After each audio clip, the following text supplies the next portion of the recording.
আমি আজকে সোশ্যাল মিডিয়ায় একটা ভিডিও দেখলাম।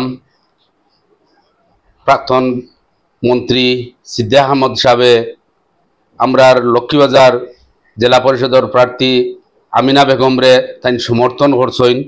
ওটা দেখিয়া বড় দুঃখ লাগলো, কারণ আমিনা বেগম প্রতিনিধি আসান চৌধুরীরে আমরা সমস্ত অঞ্চলের মানুষে বালা পাই, যার দরুন যখন টিকিট তনে বঞ্চিত হয়েছিল আমরা লক্ষ্মীবাজার জেলা পরিষদের এরিয়ার প্রচুর বুঠার এবং কংগ্রেসের নেতাকর্মী হল আমরা একত্রিত হইয়া আমরা লক্ষ্মীবাজার জেলা পরিষদ আসনের বুঠারদের সমর্থিত প্রার্থী করলাম।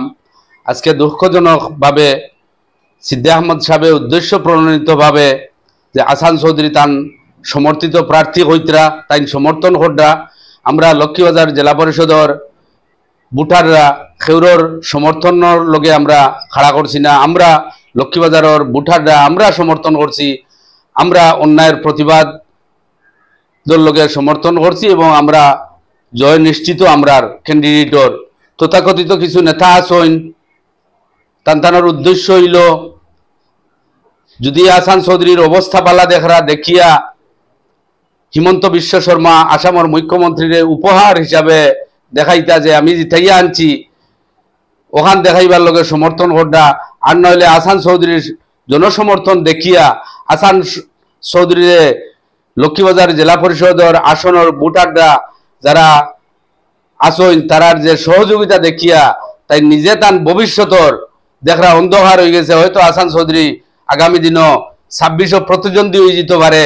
আর আসান চৌধুরী যদি প্রতিদ্বন্দ্বী হয়ে যায় তথাকথিত বিজেপি সমর্থিত কিছু নেতা হল দুলিশাত হয়ে যাবা, যারা আজকে ওয়াকফ বিলরে সমর্থন করডা তারার সমর্থন আমরার প্রয়োজন নাই। আমরার প্রয়োজন হইল সাধারণ ভোটারর। সাধারণ ভোটারে আমরা সমর্থন করডা, ওই সমর্থনে আমরা রইব। যারা ওয়াকফ বিলরে সমর্থন করডা তারার সমর্থন আমরার প্রয়োজন নাই। আমরা মুসলমান, প্রত্যেক মুসলমানের আমরার হক, আমরা ওয়াকফ বিলর বিরোধিতা করতাম, আমরা শেষ রক্তবিন্দু পর্যন্ত আমরা বিরোধিতা করিয়া যাইমু। আর যারা ওয়াকফ বিলর পক্ষে কাজ করব তারার আমরা সমর্থনের দরকার নাই এবং তারার পক্ষপাতীও আমরা নাই।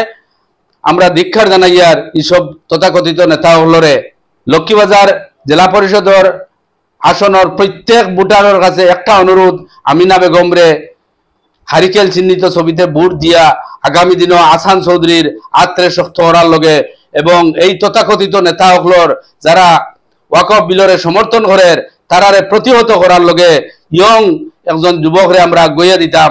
আপনারা সবে হারিকেল চিহ্নিত ছবিতে ভোট দিয়া আগামী 2 তারিখ প্রমাণ করে দিতা যে এই তথাকথিত নেতা যারা আছেন বিজেপির দালাল, যারা বিজেপির সমর্থন করে, যারা বিভিন্ন ধরনের দুর্নীতির লগে জড়িত, এরারে প্রতিহত করার লগে আমরা নেতা নির্বাচন করতাম। আজকে শহর বইয়া নেতা নির্বাচন নয়। আজকে জনরোষ দেখিয়া তথাকথিত কিছু নেতা হল পাগল হয়ে গেছেন। এই পাগল হলর আমরা সমর্থনেরও প্রয়োজন নাই। এই পাগল হলরে আমরা ধিক্ষার জানাইয়ার। আমার আরো কিছু সন্দেহ করে লক্ষ্মীবাজার জেলা পরিষদের আসনের এক প্রার্থী আমার বদরুল হক সাহেব তাইন সিদ্দিক আহমদের লগে হাত মিলাইয়া সিদ্দিক আহমদ রে দিয়া এই পাগলের মতো বখাইতরা আজ সিদ্দিক আহমদের দলের সমর্থিত প্রার্থী এজিপির আজ এজিপির সমর্থন না করিয়া আসান চৌধুরীরে করার কারণ হইল আসান চৌধুরীরে নষ্ট করা আর এই ভোটগুলা বদরুল হকরে দেওয়া।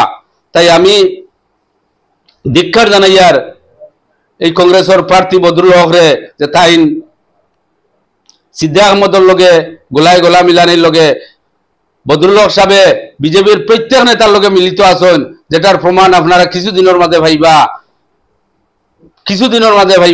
বদরুল হক সাহেবের বিভিন্ন ধরনের কেলেঙ্কারি আছে। আজকে যে আমরা ওয়াকফ বিল কইয়া আমরা খান্দিয়ার এই ওয়াকফ বিলর এগেইনস্টে তাই কতমান আসলে আপনাইতে ভাইবা এবং ওয়াকফ কিছু সম্পত্তি তাই আত্মসাৎ করছেন, যেটা আপনাদের সামনে আগামী দিনে আমরা তুলিয়া ধরবো।